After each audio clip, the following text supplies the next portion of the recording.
maiden voyage year. And so we're actually ending the year with you as we, as this is our first, our I guess you could say our, what do they call it? Not our first episode. What do they call it? Our first season, I guess you could say. Yeah. So we wanted to really end the year by looking at 2021 and kind of getting like a really broad perspective around the economy and Black America and really what we could look for moving forward into 2022. So we thought you would be the perfect guest for that. So thank you for coming on today. Sure, absolutely. Glad to be here. I'm looking forward to talking about all of that. Good. So, you've been involved with a range of activities and really thought that you would be the perfect person for this. As you know, you're pretty active in the community as an expert, leader, mentor. Some folks even see you as an uncle. So, generally speaking, what is kind of the overall mission of what you're doing and what you're providing through all your enterprises to Black America? Well, I think that freedom is a great place to start. When they talk about the inalienable rights, this is how I explain to my daughter what I do for a living and what I think she should do when she grows up. I started talking about the inalienable rights, life, liberty, and the pursuit of happiness, right? And so I said, what does that really mean? We know what it means to have life.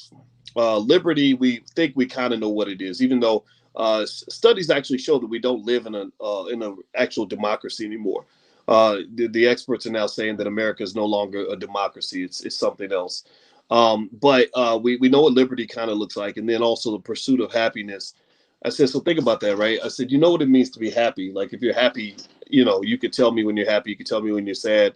And I said, so the pursuit of happiness, that means you're pursuing happiness. That means that, if you're in one place and happiness is in another place, you have to figure out, one, where happiness is located. And then two, you have to go pursue it. I said, so to understand what happiness looks like for you and where it's located, that requires self-awareness, just knowing who you are.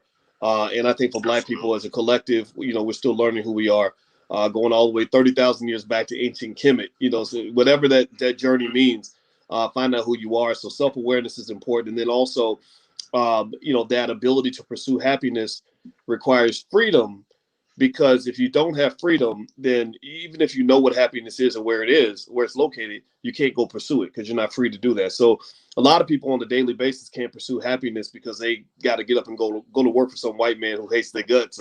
You know what I mean? Whatever, right? It's that basic, like those basic freedoms, right? So, but if you give freedom to somebody who doesn't have self-awareness and doesn't know what makes them happy, then they become very depressed and sad. Like when Deion Sanders talks about how he used to be, one of the richest athletes around and had all the women and all the fame and everything else, but he was very depressed. He was suicidal. And I think that came from the fact that he didn't know what would make him happy. He thought the money and the women and the jewels were going to make him happy, and it was deeper than that. So in my view, in terms of what I'd like to give to the world is an understanding of what that looks like, those inalienable rights, life, liberty, and the pursuit of happiness, which is linked to freedom, linked to self-awareness. And then at that point, whatever people want to do with that, it's up to them. But I think when a person is self-aware and they have freedom to pursue the happiness that they have decided works best for themselves, that person is usually going to unlock their superpower and become their best self. So that's the overall objective.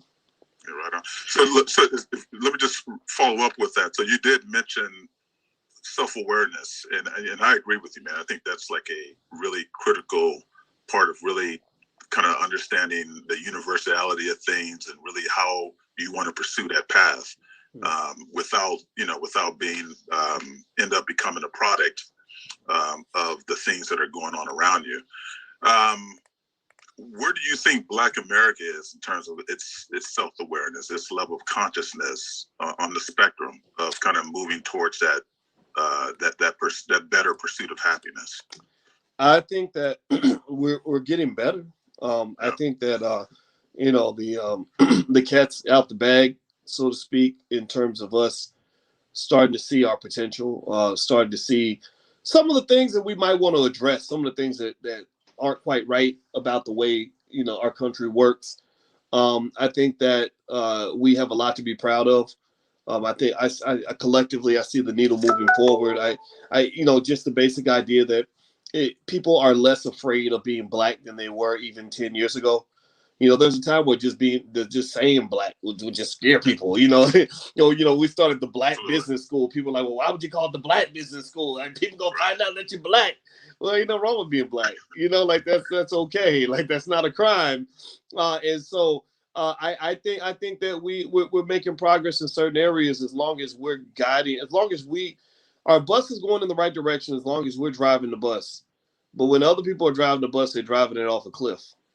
And I was talking to a friend today whose mother was a drug addict, and she talked about how traumatic it was to have a relative as a drug addict, and being in and out of homeless shelters, and in and out of court systems, and raised by the system, and then by her grandmother, how painful that was. And I said, with all the pain that Black people have experienced because of drugs, I have no idea why we allow people to promote drug addiction to our young people on the radio.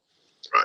Like that just, I just don't understand it. I said, I get it. I hate drugs. My father went to prison for drugs. I saw what drugs did to some of my loved ones. Just zap their potential. And so that's an example to me of scenarios where that lack of knowledge of self, where other people are driving the bus, where the bus is getting driven off a cliff. So you don't have one outcome for Black people. Some Black folks are just elevating on every generation, and some Black folks are headed deeper and deeper into a bigger abyss. Boyce, let me ask you something, man. I want to go back to this pursuit of happiness.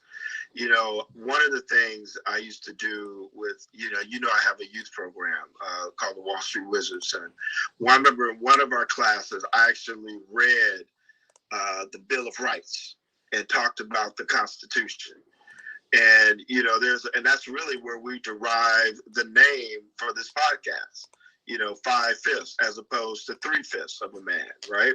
And as I told Ahmad a few times, anybody that's listening that don't know what we're talking about, go get it and go find it out, right? Because the information is there. But the pursuit of happiness, I remember talking about that in one of the Wall Street Wizards classes, and one of the young brothers raised his hand and said, "Wasn't that a movie with Will Smith in it?" I said, yeah. I said, but do you know where that came from? And he was like, no. And so that's when I started saying, all right, let me dig a little deeper.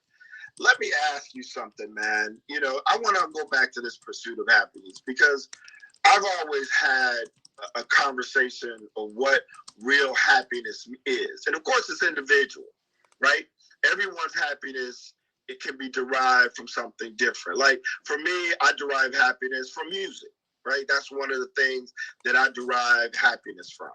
But I wanted to talk about in today's economy. You talked about when you talk to your daughter and you're explaining it to her. How deep do you go with that, man? Like, because you and I know that the life that we lead every day is different from the life that a white person leads, an Asian person leads, and now the new cool person of color on the block is the Indian, right? It's a different world. They the new people, right? They cool now. They got TV shows, they got movies. So how do you explain that to your daughter? Like, what is real happiness and how do you pursue it in America? Well, I talk to my children about self-determination a lot. Okay. I don't doubt that there are systematic factors that affect our access to certain things, or things that will affect us. All those things are real. But I have just found in my experience that the number one determinant of where my life ended up was what I chose to do. Like that I'm not saying those other things don't matter. They do matter without a doubt. Sometimes we get real unlucky and things go wrong and all that. But, I think when you have somebody that just really understands who they are and what they're supposed to be all about, you can put them in the middle of anything. Like you can take a Bill Thomason or Ahmad and you can put them in the middle of a crack infested neighborhood and all that, but they're not going to start smoking crack. Like, you know what I mean? Like it's a choice, right? I talked to her a lot about the fact that I believe that that really kind of just saying, that who am I? How do I feel about myself? What am I going to personally choose to do? I think a black person has a right to do that now. Maybe in slavery it was harder to be self-determined as a black person because you literally had no choice. Yep. But ain't no white man never stopped me from reading a book. I've never met a white man who stopped me from starting a business. Man, maybe they might have stopped me from getting access to capital. It made that more difficult, right? But even then they didn't stop me. They just, didn't allow me to have the same access that he might have. So the access he might have to his banks might be different from what I might have access to. And it's not right. It's not fair. Nothing is fair. America is not fair. But I do think that in general, when I talk to the kids about being happy, how deep do we go? Well, we talk about things like, okay, how do you really measure your quality of life? How do you know if you have a good life or a bad life? What does that mean? Is it measured by how much money you make? I don't think so. That's a factor, but that's not the only factor. How much education you have? No. How much status you have? Well, that's kind of a artificial, fleeting kind of thing. So I say, okay. Typically, people measure quality of life in 3 areas: health, wealth, and relationships. Right? If I say, hey, Bill, hey, man, I ain't seen you in a minute, man. How you been? Well, if Bill is like, got cancer and he's about to die, he might be like, yeah, man, the cancer kicked back in and I'm not doing so well, right? That's health, right? Mental and physical health. Or Bill, I know Bill's balling. He's making big money. He's a big hedge fund manager, right? That's wealth, right? We both kind of talk about what we're doing professionally. And then, I got married, and I'm like, yeah, I got married and met this beautiful black woman. That's my queen. Relationships, right? Or let me tell you about the kids, right? So when I try to figure out like where am I on the needle, like where am I having a good life or a bad life? I think about okay, do I have inner peace? Am I getting enough sleep? Am I eating the right foods? Am I around the people that I want to be around? And then I look at those 3 areas: health, wealth, and relationships. How's my health? How's my money looking? Do I have, because a lack of financial security can mess everything else up. And then how are my relationships? The most important, say 4 or 5 relationships in my life. What's the status of those relationships? Where do I need to invest? Where do I need to divest? Where do I need to diversify? Right? Where do I need to double down? Right? All these things, so in a way, I would say that that's a good place to start. And that's important to have that awareness, I believe, because the world will trick you into thinking that the things that don't matter actually matter. Mm-hmm. Well, it's interesting that and it's so glad to hear this, because I think like in the what I call the black zeitgeist, that there's a tendency, especially these days, to really for the core message that comes out is around what I call the Black Misery Index, and really kind of pushing and really pushing racism as the core problem. But what I'm hearing you say is that notwithstanding that, that there's a certain degree of agency that should be part of the message.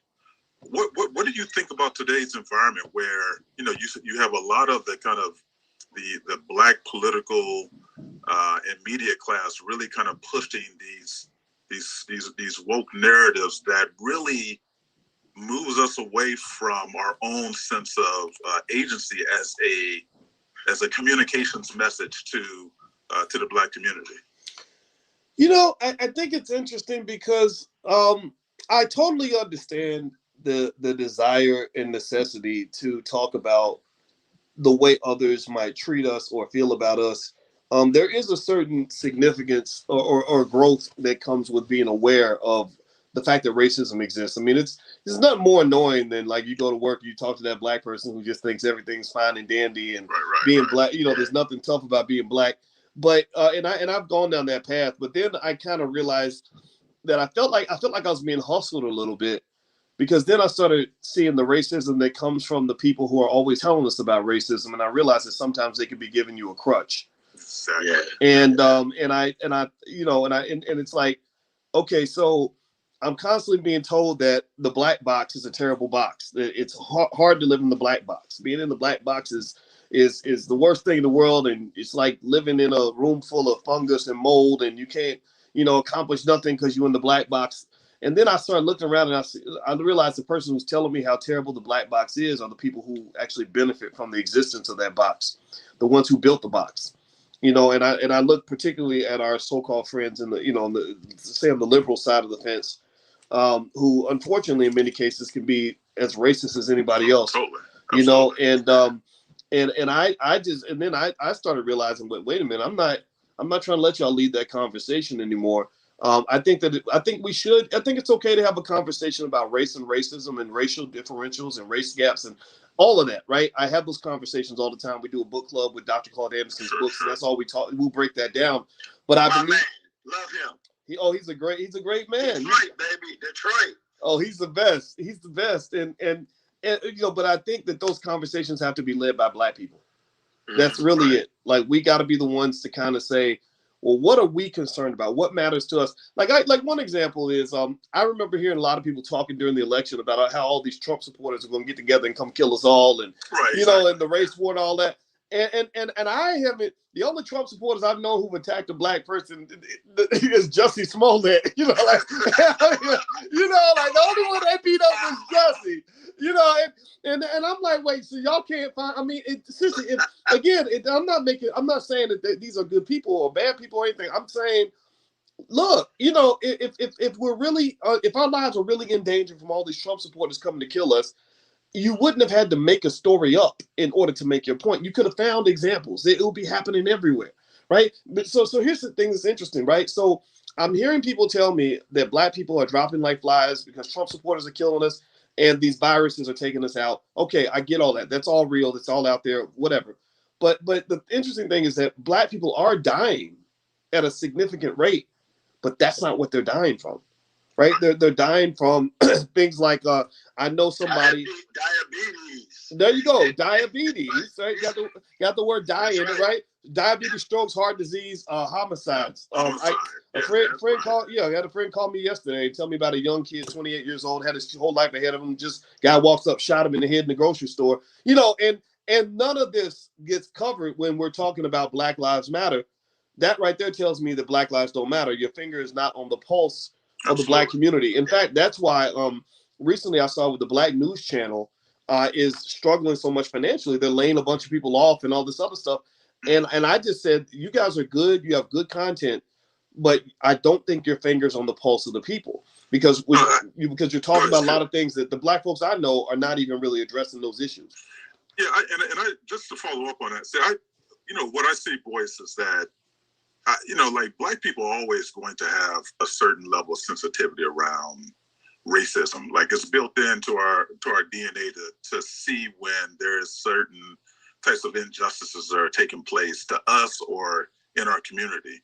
But it just seems like now that racism is overperformed.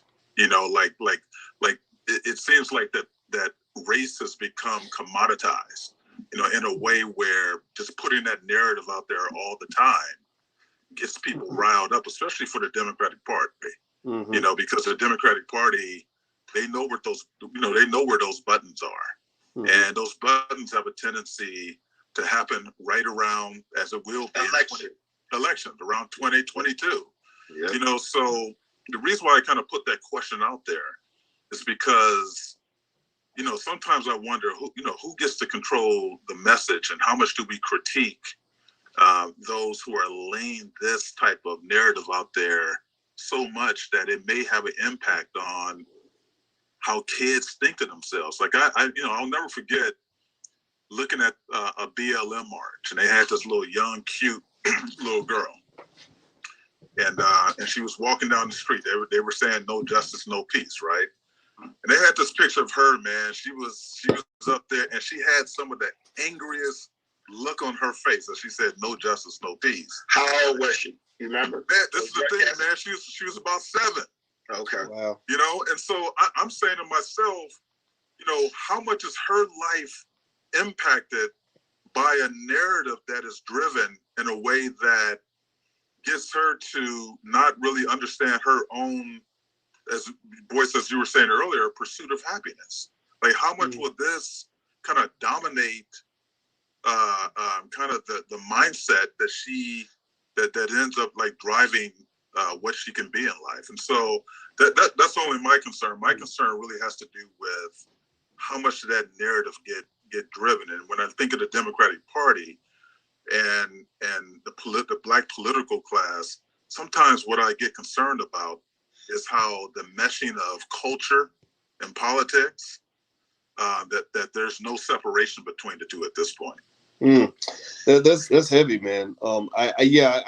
I know that when my kids, my daughter talked to me the other day about racism, and I think we were going to go eat somewhere, and she said, "Well, I heard that they're racist," and I said, "Don't spend your life worrying about what white people think about you.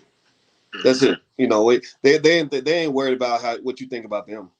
You know, they're not interrupting their lives on a daily basis because they're concerned about, you know, about how black people, what a black person said about them and all that, you know, and here's the reality about race and racism, because this is what I did. I literally had the conversation with her. I said, have you ever seen me talk about white people around the house? And she said, yeah. And I said, well, do you think I hate all white people? She said, no. I said, but have I said anything about white people that sounded like I didn't like white people? She said, yeah. You know, and I said, that's exactly right. It's because life ain't black and white. It's shades of gray. Everybody talks shit about everybody else. Totally. White people talk shit about us when we ain't around. We talk shit about them. You know, we talk shit about them.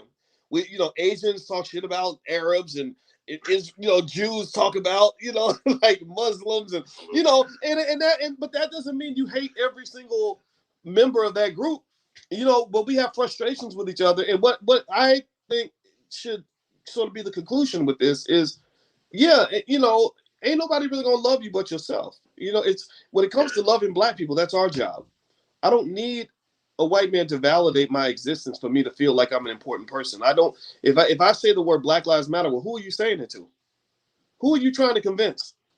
Why do you keep yelling it down the street? Like, you don't understand your life matters? If your life matters and you don't need to go yell it out to the whole world, you just live that.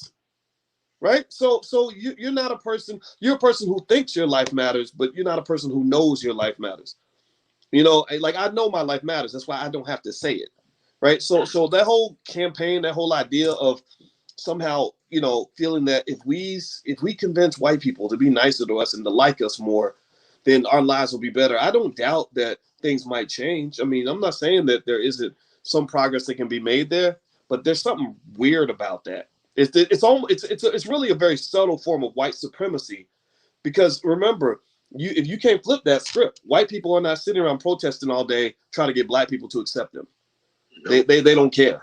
Exactly. Right. Hey, so Bill, Boyce, Bill, if you don't mind, I just want to hit this one here. So, Boyce, you talk a lot about Black economics, and you kind of use Dr. Claude Anderson, which we were getting into earlier, as kind of a guidepost. I often hear you speak about it. You just talked about kind of having a book club about it. Can you speak more about Black economics, and also what does that blueprint looks like in mass, if we were to kind of be in an optimal state, kind of using the Claude Anderson model? Well, okay. Well, his model, I'm not as good at his model as I am in mine, but I can't. You embrace it, so yeah. Oh, I absolutely embrace it, right. And I will say, without trying to overspeak for Dr. Anderson, who is, that's your Marcus Garvey. Yeah, that's your guy. That's your W.E.B. Du Bois. That's your Garvey. That's your Frederick Douglass type person. That's So I think that we need to really make sure we give him his flowers while he's here, because he's so relevant.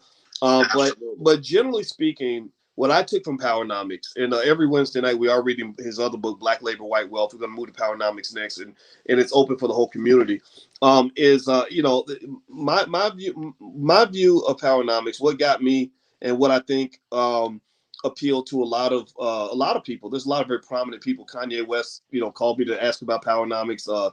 Ice Cube, Charlamagne the Guy, Tiffany Haddish, Wesley Snipes. Like a lot of people love Powernomics, and I think what resonates is it gets into kind of saying, let's stop just sitting around and complaining about what people are doing to us. Let's empower ourselves to do things for ourselves and to understand that we live in a world where power is what matters more than anything else. That you're going to make more progress by displaying your power and effectively utilizing your power than you will by simply begging powerful people to be lenient toward you, or to be I don't want to say forgiving, but you know what I mean, to kind of lay off and lift you up a little bit.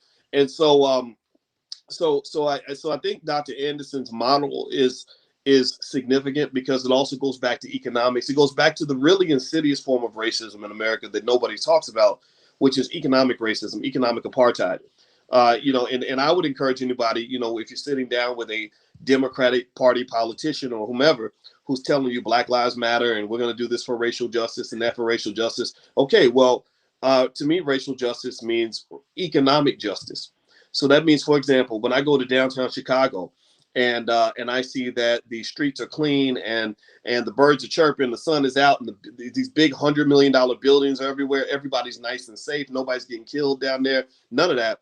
But then I go to South Side, West Side Chicago. Suddenly, there's homicides on every corner, burned down, torn down buildings. Streets are just messy and dirty because they're not even cleaning up the streets. That right there tells me that you don't see Black people and white people as equal because you're taking care of one community but neglecting and ignoring another, but yet expecting political support from the community that you're neglecting. And so so I would say that if you want to prove to me that you're a true ally, then put your money where your mouth is. Go down to downtown Chicago, take about 5 of those $100 million, $200 million buildings and hand them over to Black people. Let us own those assets. And that's the thing you'll notice is that they'll blow smoke up your butt all day and tell you how Black is beautiful and all that. But ask them to share the money and see how the conversation changes just like that. See that what they do with Black folks, in my view, is they love to have these immature third grader conversations with Black people when it comes to race. The third grader conversation is, we think it's wrong that white lady cut in line in front of that Black man at the grocery store, or this person called a Black man the N-word. That's terrible. We don't tolerate that kind of racism. But when you start having grown-up conversations about things like access to capital, like, okay, how come a white boy from Stanford can go borrow $100 million for a startup, and we got Black geniuses that they got businesses that are making money already that can't even get a loan for $100,000 at the bank? Well, that conversation gets taken off the table. And a lot of the reason that it happens is because of the weapon of mass distraction. If I keep you distracted on little stuff, we can't never get to the big stuff. Because I got one crisis after another I'm going to throw at you every election cycle. Oh, my God, the Trump supporters are going to come kill you, and they all got COVID, right? And the next thing you know, we go into panic mode, and we stop negotiating, and then you get the Negro minions, these fake Black leaders who are pretty much just Black. They're just Negroes that were put on TV. So we somehow think that somebody that was put on TV is a Black leader. We need to kill that right away. But these minions, preach, brother, preach. Yeah, you know what I mean? The minions will get out and they'll start saying, forget about it, asking for anything, forget about the Black agenda. We need to get Trump out of office. There are some of us who never fell for that, and I hope in the next election that we'll have more people that don't fall for the okie doke. If you can't sit down and negotiate in a rational fashion, with some sort of courage and willingness to take it all the way to the line, meaning like, look, I'm ready to lose this election if necessary in order to prove to you how serious I am, then you'll never get what you want. Which is so interesting, man. Just seeing how they tried to roll up on Ice Cube with that, and I know you did have him on your shows, if I remember correctly. Oh, I was right there. I was right there with Ice Cube. He would call me right after some of those really interesting conversations. It was very disrespectful. The Democratic Party's reaction to him was incredibly disrespectful, both privately and publicly. Well, I think it told everything. If there were anything that was considered to be hidden, I think after Ice Cube, the story was pretty much told. So in many ways, he kind of took one for us, man. But it should definitely send us in a direction in which we don't fall for the okie doke anymore. At least I don't even play in those woods. So Boyce, I want to throw something out, man. Here's a conversation I've had ad nauseum. So let's talk a little bit about that economics. So and banks. So we got a few black banks now, right? One is Greenwood in Atlanta? The one I that don't was think started Greenwood by Killer Mike. Yeah, Killer Mike. Is that black owned? I don't know if tell me that's it's not. well. I'm not gonna say it's not black owned, but I talked to someone from another financial institution who said that Greenwood isn't a bank, and I gotta understand exactly what it is. But not to say that Killer Mike isn't doing something great, but he seemed a little skeptical of what people thought it was versus what it actually does. But Okay. I applaud Killer Mike because I like the guy and I think that what he's doing is good. So this ain't a criticism at all, but that's just honestly what I heard.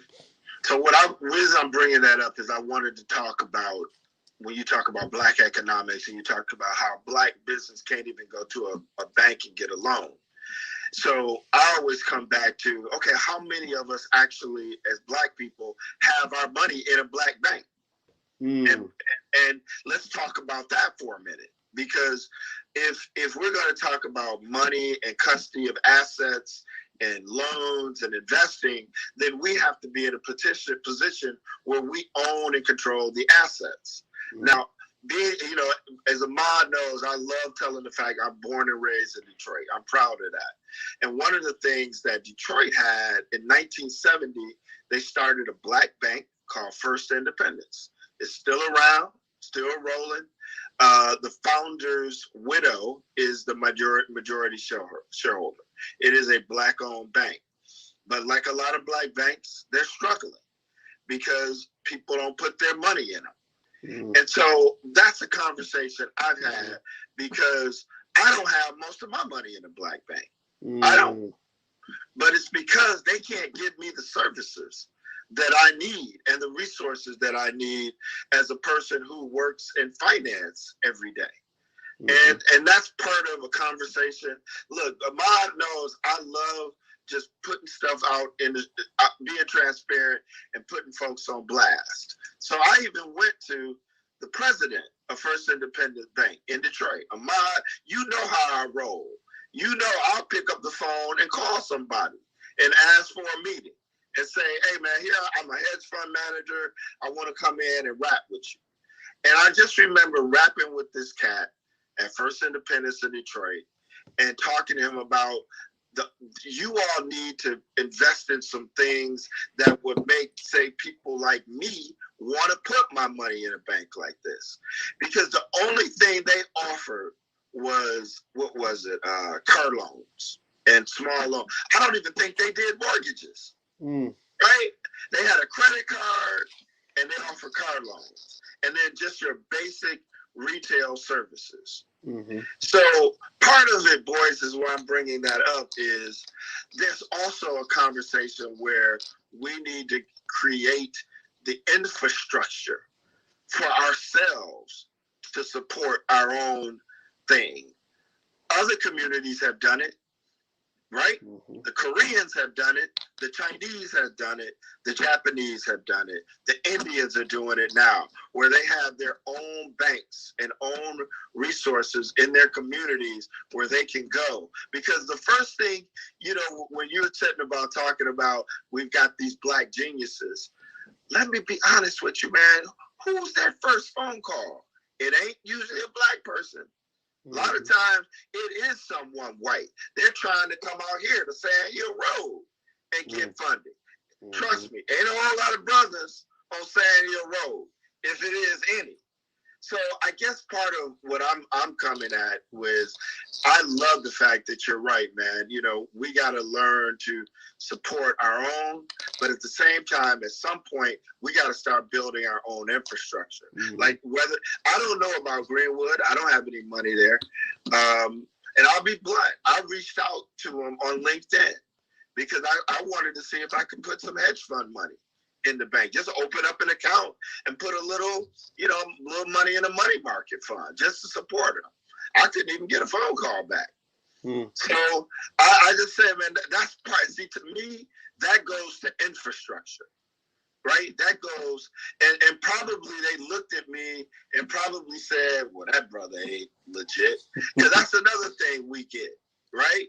We always get questions, right? And I know as a brother with a PhD in finance, I know people look at you all, because you and I have rapped about this over the years. I've known you roughly, 15 years? Yeah. You and I used to have them conversations about, here you are a black man with a PhD, and people still question your qualifications and what you can and cannot do. Yeah, you're right. And I mean, I think there's people out there on the internet that still think my PhD is fake.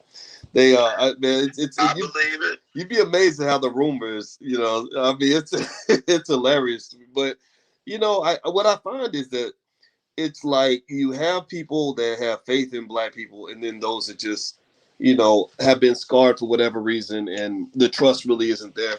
And that's honestly why you'll never hear me disrespect, my friends in, for example, the Nation of Islam or Hebrew Israelites, etc. And people make fun of the conscious community and Pan-Africanness and all that, which to me, that's about the most ignorant thing you could do, because those are actually the people who believe in black people the most. But they didn't kind of raise themselves with a narrative that says, okay, we're gonna do this black thing until we can get white folks to help us out. They're not doing that. They're not thinking that blackness is sort of faking it till you make it. Like, they see blackness as making it. Like I'm here, I'm in my community.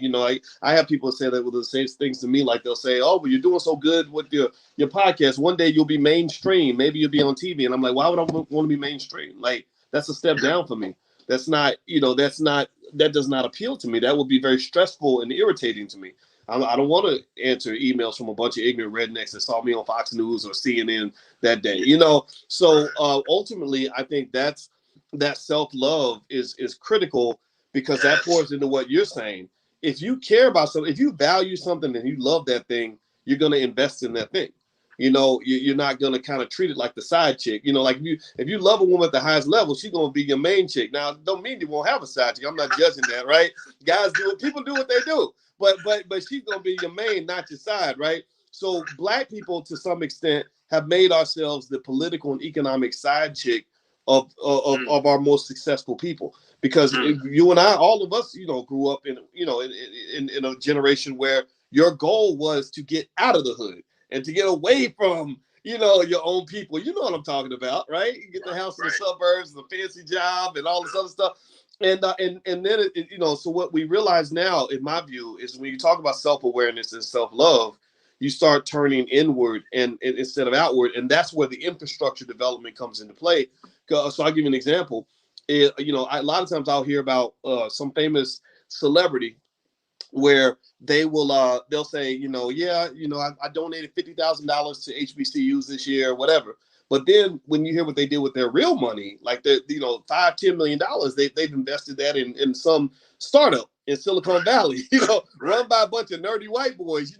Like how did that nerdy white guy get next to Nas when most black people can't get next to Nas, right? Well, it's because the nerdy white boy is connecting them to the big money and what he sees as the big opportunity. So what I've always said is that for those of us who are considered successful, I would rather see it be the other way around. Okay, you do your spare change projects with other communities, but your big boy money, when you make that $5 million investment, what is there in your own community you can invest in at that level?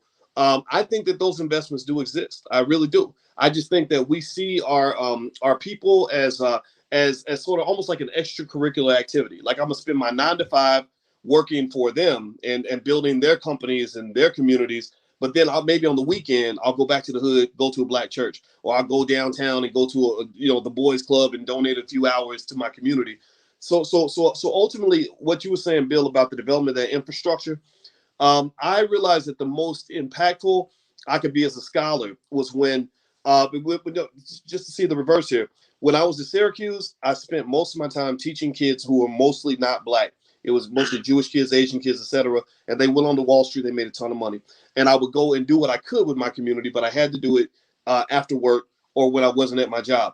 Well, I became much more impactful, but tenfold, when I said, no, my main job will be spending that time with my people. And I spend so much time with black people that I could go 3 weeks without talking to a person who's not black. And that to me is I think a good model that we can seek out in terms of what it means to really develop a successful career as a black person. I agree. And I think, to your point, Bill, when you were talking about the banks, I think a lot of that comes down to trust, but trust verified, because actually one of the challenges right now with things like banks, is that, man, we don't do mergers in the Black community with businesses. We don't do mergers and acquisitions. So when you start looking at our inability to provide services other than auto loans, it's because we don't consolidate. And it seems like that is a thing that's related to trust, ego, who's going to be the head Negro in charge, etc. Mm-hmm. Yes. And as you know, if there's any place where consolidation and mergers and acquisitions take place, that's in finance. That's in the banking industry. Because the banking industries that we have now, doesn't look like what it looked like in pre-2009. So that's just the nature of really how you build enterprise and scale, and we don't do that well enough. But also, that's an excellent point, by the way. My brother has actually spoken to me about that quite a lot. He's actually taken a position out in Tulsa where he's going to he's positioned himself to be a fund manager, and that's literally one of the things that he's talked about a lot is acquiring businesses and consolidation and all that stuff. And I agree with exactly what you said, Ahmad. And I want to be really careful when I tell people about the importance of ownership and things like that. Ownership doesn't mean you always have to be the man, and if you look at the model of Black leadership, our male egos kick in and we want to be the man, and then it becomes a competition and then nothing works, right? They're like, okay, well, he's the man, so let's go kill him or discredit him and we'll kill the whole movement, etc. And what I've actually been trying to, impress upon people is the importance of relationships. People think it's really weird. The last year and a half or so, I've been talking heavily about relationships. It's because I realized that the ability to maintain healthy relationships with each other, particularly us as men, that's your key to power. Bill Thomason and I have been buddies for a long time. We would go 5-6 years without talking, but every time I talk to Bill, I remember how great I felt talking to him last time. I don't even remember what we talked about before the last time we talked, but I remember it was a good conversation. He's a good man. So we partner together and we're powerful together. And it's very important for men and women as well. When you're talking about really playing this powernomics game, you have to understand power is a team sport and your ego has to be checked at the door. Be proud together, but don't feel like I have to be, my definition of success is that I'm better than that Negro over there. You got to be careful about that because that's very destructive, very toxic energy. Next thing you know, you'll be out here trying to conquer the world by yourself and you get your ass kicked. Yeah, you get smashed. Man, I was just sitting here thinking what you were saying, Boyce, and, I've always been critical of the Black church, of what they could do and what they're not doing. And I just thinking that's one of the reasons why I think you see so many Black churches, because that's one of the places that a Black man can go and he can be head Negro in charge. Yep. It's the one place in the community where he can go and be head Negro in charge and run things where nobody will question him. So, yeah. Well, I think that the preacher, the pastor, whatever you want to call it, I think that he's just kind of emblematic of how we construct a leadership narrative around Black people, which is the Moses model. So there's someone who has these skills that's going to transform a group of people. And that model has been a mainstay in the community. And what I think Boyce is saying, especially in today's world, that we live in a complex world, right? And things are nonlinear, and you cannot navigate in this space without collaboration. You cannot navigate in this space without networks, because complexity doesn't allow for you, to be that Moses figure or the kind of the great man figure. And so I think a lot of that right now for us, when you start looking at leadership, is really around how do we start telling the story? How do we start communicating the narrative of relationships and networks, as part of kind of this whole idea around economics, because, and I'll stop here in a moment, but, we are kind of now in a state of behavioral economics, and behavioral economics is not, it's not a linear way of kind of thinking. It's a very irrational way in which behavior gets to show itself. And I think so often, our preachers, that model that you're talking about, Bill, like, it's so easy to tell that story of deliverance, but that model of deliverance doesn't work anymore, man. Like, it has to be about a narrative of collaboration and driving networks, in the community. Yeah, well, that's where things like mental health come into play. I get frustrated on Instagram when I go to IG and I see some comedian that's got 2 million followers, but then I'll see some brilliant therapist who's posting amazing life transformative information, and they got 200 followers. Yeah, they got two. They get one like, on a post, and but the girl with the big booty got 100,000 likes. Right. I mean, that right there speaks to it speaks to very immature, short-sighted, very instant gratification-ish kind of behavior. It doesn't mean you can't appreciate that lady with a nice body. You can't appreciate the joke from the comedian. But the comedians are not going to lead you out of this mess that you're in. The comedians are not the one. The comedians are the people that have always, they've always, done well because they can make white people laugh. They're always going to reward you for that. Right. It goes back to slavery. Dr. Anderson documents that actually in his books. But to me, it's sort of like, I'm going to listen to that therapist too, because the therapist helps you overcome the trauma that you've experienced as a Black person in America, that will allow you to form healthy relationships with other Black people out here. There has never been a community anywhere in the history of this earth that I can think of where you were able to build true wealth and true power with a community full of broken families and babies, mamas, and baby daddy drama and all this other stuff. You can't. It's not possible. Family is one example, just one of 1,000 examples of where a collaboration is extremely important for the acquisition and the maintenance and protection of power. So effectively, when you just look at things like the rate of baby mama, baby daddyism, that's probably costing Black people at least $2 or $3 trillion every generation. That right there, when you look at just, the child support courts and the drama and the damage, psychological damage done to the children, just all of that, abandonment issues, whatever.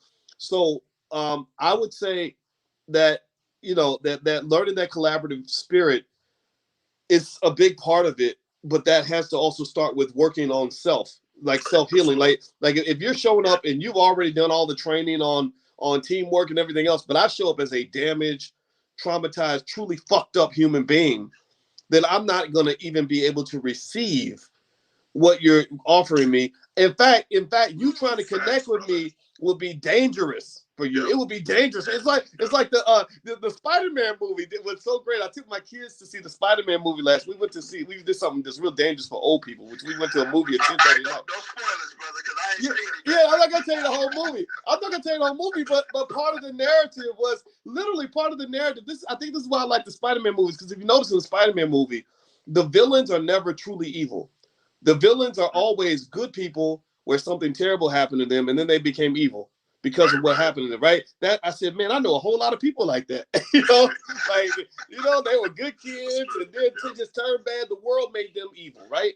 And so Spider-Man's big choice was, do I just, if they're evil, do I just kill them or do I help heal them, right? So that to me is the ultimate dilemma of the Black man and the Black woman, because when Joe Biden saw the results of broken homes and everything else back in the 90s, he said, let's just get rid of them. That was his whole narrative. People forget that, man. They better not forget. I'm not gonna let them forget. Well, they want to forget it. Yeah, they want to forget it. I don't know whether they can forget it. It's all around you. It's all around you, right? And because a lot of those babies who grew up in that are grown up now, and you see the trauma playing out everywhere.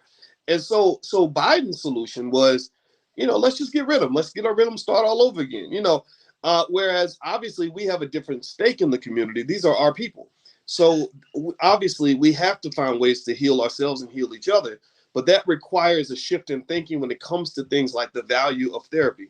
I have stated a million times, every single Black person I know needs therapy, including me. I got 2 therapists I talk to on a regular basis, and a leadership coach who doubles as a therapist, and I'm married a therapist. I didn't count my wife, right? I'm telling you, I constantly need people around I can talk to help me keep from becoming triggered by the things that I see and the experiences I have, and I just think that what that allows you to do is it allows you to really show up as a person that is worth collaborating with. Because some people, if they haven't resolved their trauma, it becomes really tough to try to figure out how to, think about it, right? You look at you go to Hollywood and you see some movie that's made where you got a 2,000 people that all work together to create this big project. Well, if one person comes in and they're not, they're mentally off and acting crazy and doing crazy stuff, they're gonna kick that person out of the project, or the project will fall apart. Right. So my thought is that in order for us as a community to engage in a lot of that collaboration and consolidation and working together that you talk about, we have to really make it a priority to heal ourselves from everything that we go through. Ooh, brother, you throwing down.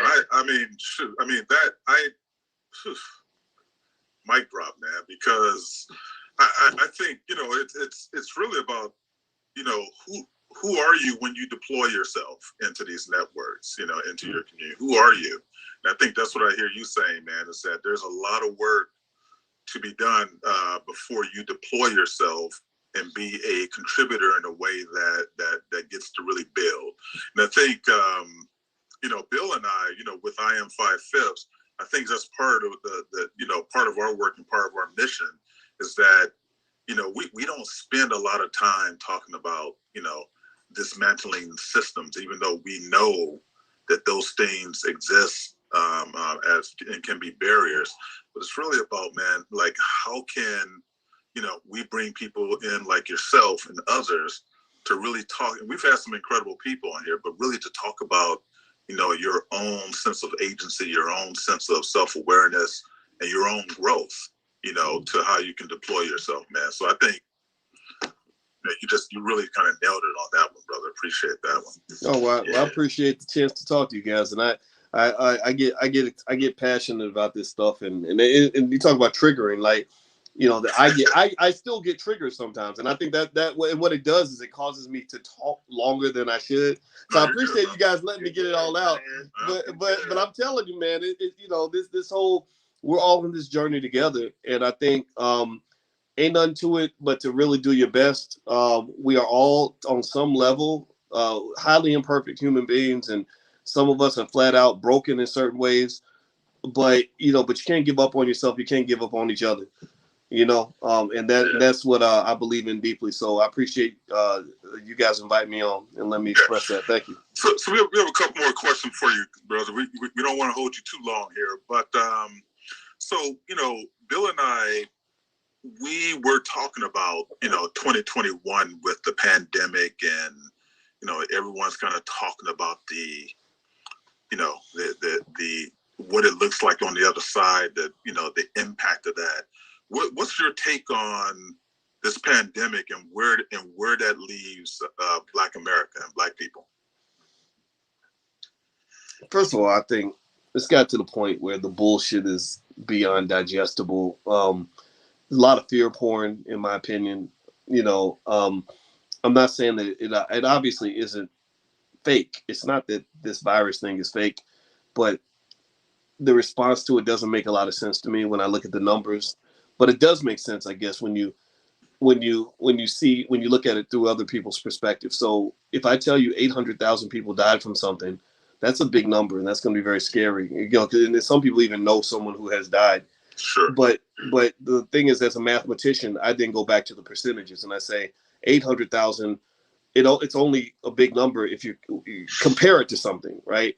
So if you compare it to the percentage of people who actually caught that virus, it's very, very small. And what tends to happen is that when we are in fear, we exaggerate the probability of that thing happening to us. So it's like if I watch the news every night in New York City and they tell me about 10 people that got killed in New York that day, I'm going to be thinking, oh, I might be next. I might die, especially if those people look like me, you know? And so I think that what I wish we could do is take the fear, take the information and just process it in the right way. You know, be safe. You have risks that exist, but everybody ain't going to die tomorrow. Most of us are going to live. You're probably going to live, right? And then you have to decide whether or not how you want to move forward at that point, you know. And so, you know, I look at our kids. Our son got tired of being locked up in the house and couldn't do anything fun, giving up his whole youth because, you know, of this thing that probably wasn't killing any of his friends. And I just told him, I said, go live your life, man. You know, you live your life. I mean, you're not going to die. And I think that's okay to say. And I think it's very sad that there are people who get offended when you simply say, I'm not going to stop living because of this thing. So I think that's the part that bothers me.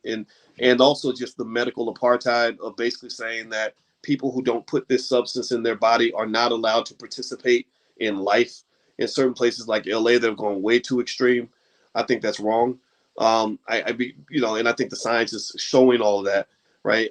But so I think going forward, I'm a believer just in information. I don't really like the news networks anymore. I don't like the MSNBC, CNN, Fox News. There's none of that because what they're doing is they're not really just giving you facts. They're kind of giving you your opinion.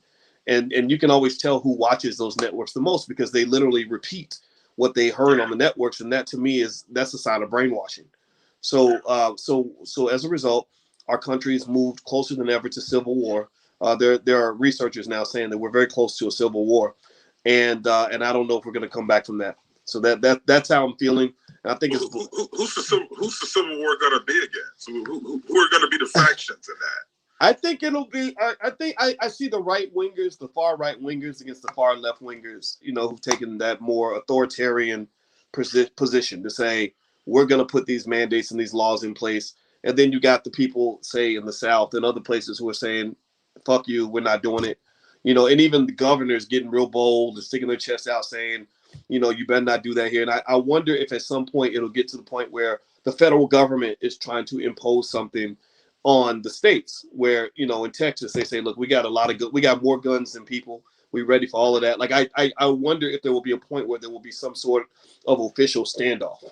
You know, I think even down in Florida, I've seen Ron DeSantis do things with the National Guard, you know, and the State Guard and all this other stuff. And I just wonder if that's ever going to come to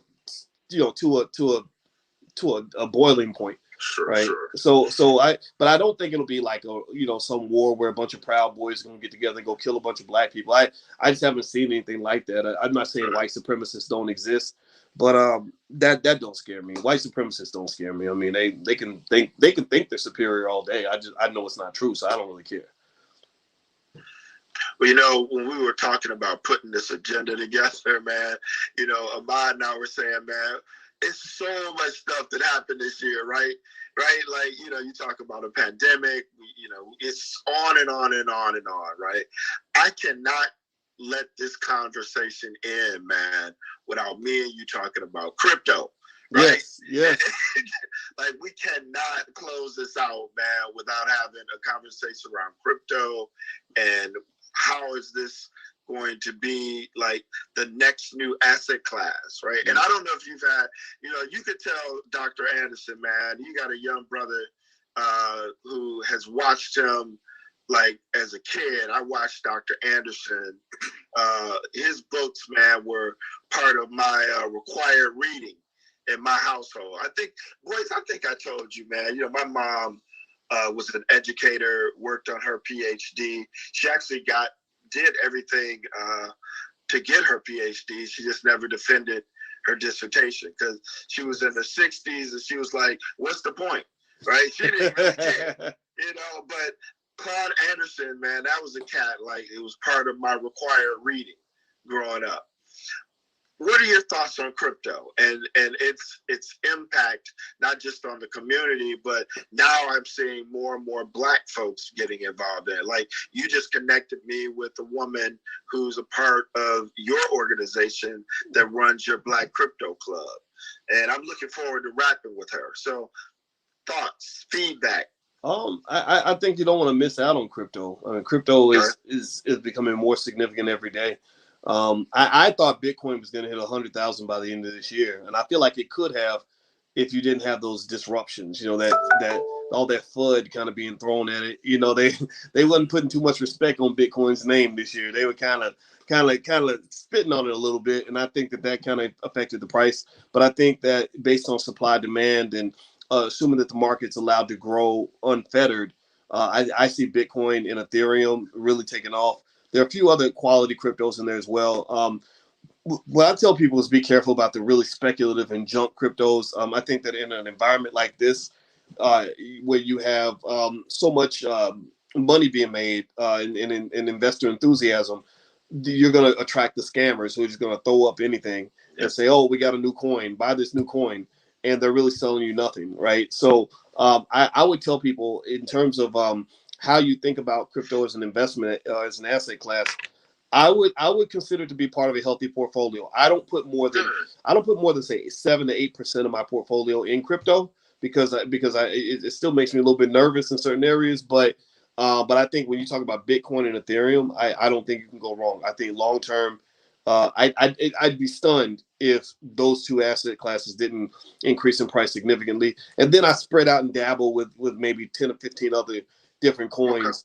But those are the two I really believe in. So I think also crypto is incredibly important when you talk about metaverse moves and how that's going to evolve. So I see this world where there are some things that we know almost with complete certainty are going to be massive industries. And one is crypto. One is obviously all this metaverse talk. Metaverse is coming. Ain't no going to change that. Electric vehicles, some of those Cathie Wood-ish kinds of investments. I think Cathie Wood is right on point with that. I think that she, but I think if you measure her success based on the last, say, 6 months or something like over, 6 to 12 month time horizon, you're going to miss the bigger picture. She's a 10-year investor. So I think the things she's invested in are going to be these things that just change a whole generation, right? I think cannabis longer term is an inevitability in terms of money being made there eventually. I don't want to try to pick the winners in these industries because I think that's hard to do, but there are ways you can invest in a diversified way where you're going to have a piece of that action when it finally pops off. So those are my thoughts. I will tell you, as a person who strongly believes in, is an advocate for, and actually does financial education, man, I want to just thank you for your voice because, you're one of the few cats out here that I look at and it's not, I feel like it's some kind of a money grab. Because, I've seen a lot of cats out here doing financial literacy and I just feel like it's some kind of a money grab behind it. You're a cat, I can tell you're in it because you really do want to empower people and you really want to educate people. And I'm looking at like even the people that I've met recently, the people that you have brought around you, you're trying to bring people that really care about the community. So, as we said, I think early, man, like with Claude Anderson, giving him his flowers, man, I want to give you yours because it ain't a lot of cats, man, that's out here really trying to do that and doing it from a perspective of holisticness. Is that a right word, Ahmad? Holisticness. It is. Holistic. So, brother. Hey, man. Leave it alone, man. Leave it alone.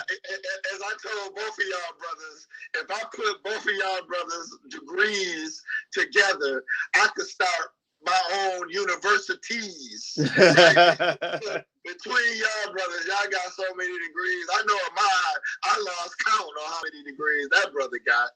So but I want to say, man, as we man, we've been rapping for a little bit over an hour, man. And I look at this conversation, man, this would be one of those conversations that could go on probably for 2 or 3 or 4 hours. So, Boyce, all I can say is, brother, I hope this is not the last time we can get you on I Am 5/5, man. Yeah, we actually a regular cat. Yeah, we actually even talked about what we want to do is to periodically, man, just have folks like yourself come on, man, and just give some big picture perspective, really based on your industry, based on, what some touch points that you're seeing happening out there, man, just to give our audience a perspective that we're seeking to provide them. So with that said, man, as you look at 2022, so what's up for you in 2022, man? What gets you excited? Well, let's see. The first thing that's gonna happen in this ain't 20. This is 2021. Is I have a meeting in about 3 minutes, so that's the first thing. But no, it's all good though. I for the rest of the year, man, we're going to really just double down. I don't think when you're talking about what you're saying earlier about the the money and all and the money grab and stuff, I don't think there's anything wrong with making money. I run a hedge fund, brother. I know we agree. I know you agree with that. Yeah, and I think it's like, and just anybody listening, the money is not the issue. It's a matter of where your priorities are, right? So I will say that for us, the integrity of our people, the strength of our community, those things come first, and then if there's a way to make a living in the context of that, go for it.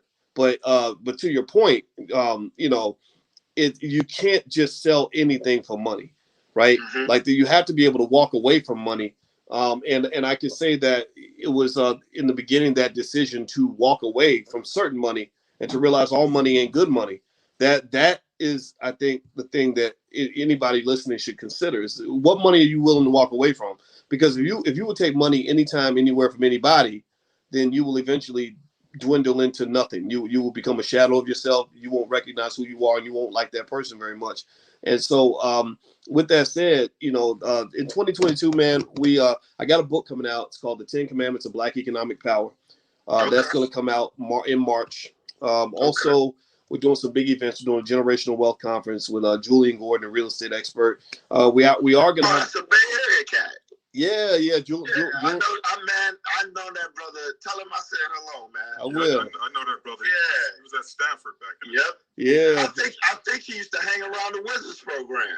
Yeah. Julian's a great guy, man. A great guy. And he's actually the dean of real estate in the Black Business School. And I love the guy. I have a lot of respect for him. We should get him on here sometime. Yeah, I can make the connect. And and then I know if anybody's going to the Essence Music Festival, we're doing a 2-day event right at the Essence. I don't want to be in the I don't want to be in the Essence Fest. That's not quite my space, but I'll be right next door.